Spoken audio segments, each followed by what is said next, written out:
அடுத்ததாக சிறு உழவன்.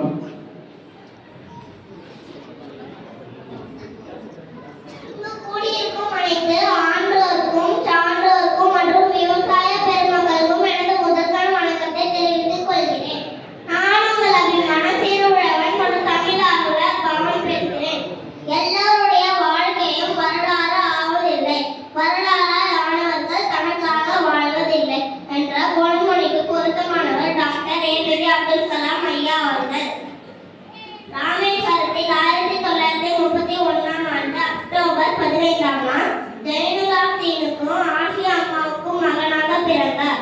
பள்ளி பருவம் முடிந்தவுடன் திருச்சியில் செயின்ட் ஜோசப் கல்லூரியில் இயற்பியல் பயின்றார். 1955ஆம் ஆண்டு தன்னுடைய விண்வெளி குறித்த பொறியியல் படிப்பை சென்னையில் உள்ள MIT-யில் படித்தார்.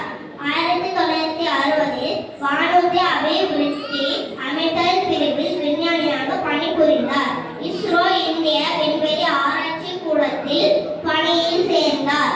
1980ஆம் ஆண்டு ரோகிணி 2 என்ற துணைக்கோளை வெற்றிகரமாக ஏவ செய்தார்.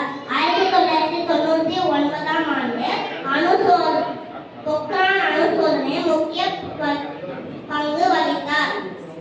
இந்தியாவின் 11வது குடியரசுத் தலைவராக ஜூலை 25ஆம் நாள் 2002இல் பதவியேற்றார். 2007ஆம் ஆண்டு வரை மக்களின் ஜனாதிபதியாக அன்போடு அழைக்கப்பட்டார். அக்னி சிறகுகள், இந்தியா 2020, எழுச்சி தீபங்கள் போன்ற நூல்களை எழுதியுள்ளார். ஜூலை 27, 2015 ஷில்லாங்கில் உள்ள இந்தியன் இன்ஸ்டிடியூட் ஆஃப் மேனேஜ்மெண்ட் மேடையில் உரையாற்றிக் கொண்டிருக்கும் போதே மயங்கி விழுந்து காலமானார்.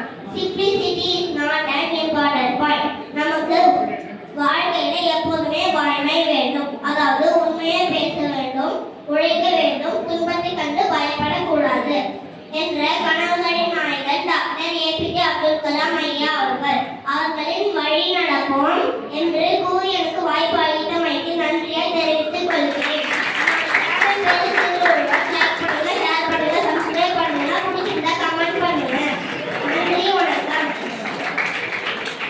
உற்சாகமாக தெரிந்த இந்த வயதில் இவ்வளவு விஷயங்களை ஞாபகப்படுத்தினாம சிறு வயதிலேயே உணவு சம்பந்தமான ஆர்வம் கொடுத்து நிறைய பேருக்கு விதை கொண்டு கொடுக்கிறது, நிறைய செடிகள் பார்க்கறதுலாம் நல்லதுன்னு இயற்கையின் காதலன். நல்ல உற்சாகமாக தெரியுங்க.